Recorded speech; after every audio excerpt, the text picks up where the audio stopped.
빛과 어두움 사이의 투쟁. 사도들은 교회 안에서 입으로는 경건하다고 공언하면서도 불의한 것을 마음에 몰래 품고 있는 사람들을 만났다. 아나니아와 삽비라는 기만적인 일을 하였다. 그들은 겉으로 볼 때 하나님께 완전히 희생한 것처럼 보였지만 실상은 탐심을 품고 재산의 일부를 그들 자신을 위하여 감추어 두었다. 진리의 성령께서는 그 거짓된 자들의 본성을 사도들에게 드러내 주셨고 하나님의 징벌은 그 더러운 오점을 제거하고 교회의 순결을 유지하게 해주셨다. 이와 같이 모든 것을 낱낱이 가려내시는 그리스도의 영이 교회에 나타난 현저한 증거는 모든 위선자와 악인들에게 두려움이 되었다. 그들은 습관과 품성에 있어서 항상 그리스도를 대표하는 사람들과 언제까지나 같이 지낼 수는 없었다. 핍박과 시련이 이를 때에 진리를 위하여 모든 것을 버리기를 꺼리지 아니하는 사람들만이 그리스도의 제자들이 되기를 원하였다. 그같이 하여 핍박이 계속되는 동안에는 교회는 비교적 순결을 유지했다. 그러나 박해가 그치자 철저하지도 못하고 헌신하지도 아니한 신자들이 교회에 들어와서 사단의 발판 노릇을 하게 되었다. 그러나 빛의 임금과 어두움의 임금 사이에는 연합이 없으며 그들의 추종자들 간에도 연합이 있을 수 없다. 그리스도인들이 이교로부터 반쯤 개종한 자들과 연합하기를 동의하므로 그들은 진리에서 점점 더 멀리 떨어져 가는 길을 걷게 되었다. 사단은 이처럼 많은 그리스도의 제자들을 속이는 데 성공한 것에 대하여 미칠 듯이 기뻐하였다. 그리하여 사단은 그들에게 더욱 충분한 능력을 주어서 그들로 하여금 아직도 하나님께 충성하고 있는 사람들을 핍박하게끔 충동하였다. 한때 그리스도인의 신앙을 옹호하던 자들만큼 참된 그리스도인 신앙을 반대하는 방법을 더 잘 알고 있는 사람들은 없다.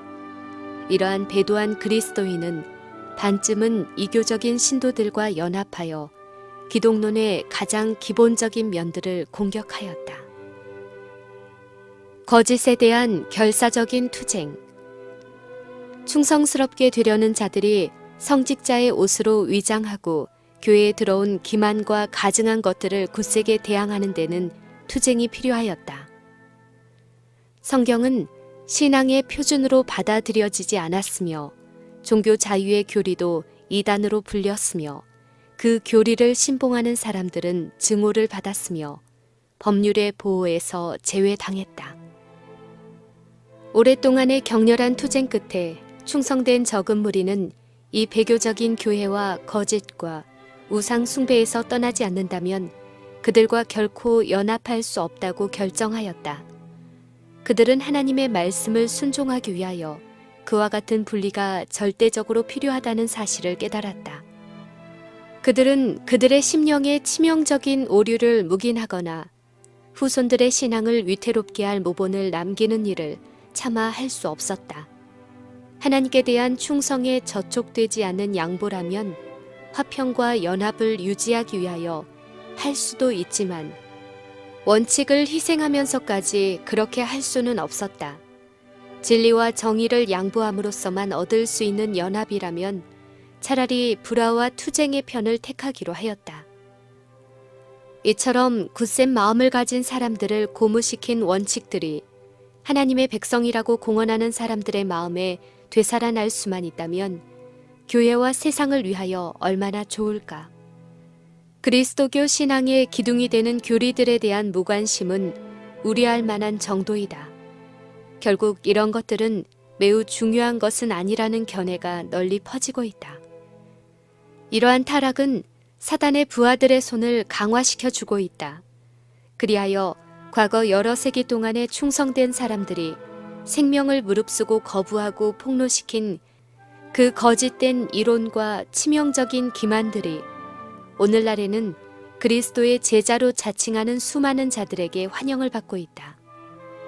초대의 그리스도인들은 참으로 특별한 백성들이었다. 그들의 흠없는 행실과 견고한 믿음은 언제나 죄인의 마음을 불안하게 해주는 견책이 되었다. 그들은 수요도 적고 재산과 지위와 명예로운 칭호도 없었지만 그들의 품성과 교훈은 어디서나 악을 행하는 자들에게 두려움의 대상이 되었다. 그러므로 마치 아벨이 경건치 못한 가인에게 미움을 받은 것처럼 그들은 악한 자들에게 미움을 받았다.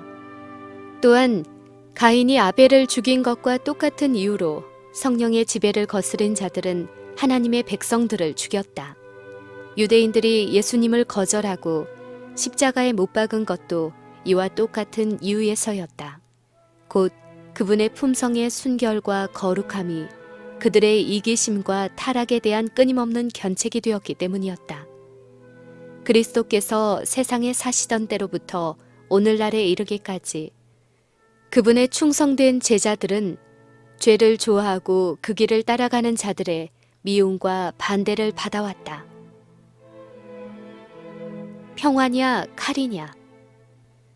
그렇다면 복음이 어떻게 평화의 기별이라고 불릴 수 있을까? 이사야는 메시아의 출생을 예언할 때에 그분을 평강의 왕이라고 불렀다. 천사들이 예수님의 출생을 목자들에게 선포할 때에 베들레헴 상공에서 지극히 높은 곳에서는 하나님께 영광이요 땅에서는 기뻐하심을 입은 사람들 중에 평화로다 라고 노래하였다. 이 예언적 말씀과 그리스도께서 내가 세상에 화평을 주러 온 줄로 생각지 말라. 화평이 아니요 검을 주러 왔노라고 하신 말씀은 서로 배치되는 듯하다. 그러나 올바르게 이해하게 되면 그 둘은 완전히 일치된다. 복음은 평화의 소식이다. 그리스도교는 세상이 그것을 믿음으로 받아들여서 순종하기만 하면 세상에 평화와 조화와 행복을 전해주게 된다. 그리스도의 종교는 그 교훈을 받아들이는 사람들에게 친한 형제의 관계를 이루어준다. 사람들을 하나님과 화목하게 해주고 상호간의 화목을 이루게 하는 것이 예수님의 사명이었다.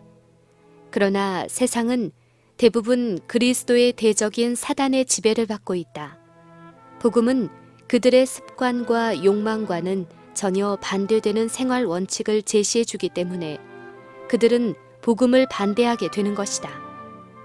그들은 그들의 죄를 드러내어 그것을 죄라고 지적해 주는 순결을 증오하며 공의롭고 성결한 복음의 요구를 주장하는 사람들을 핍박하고 죽인다.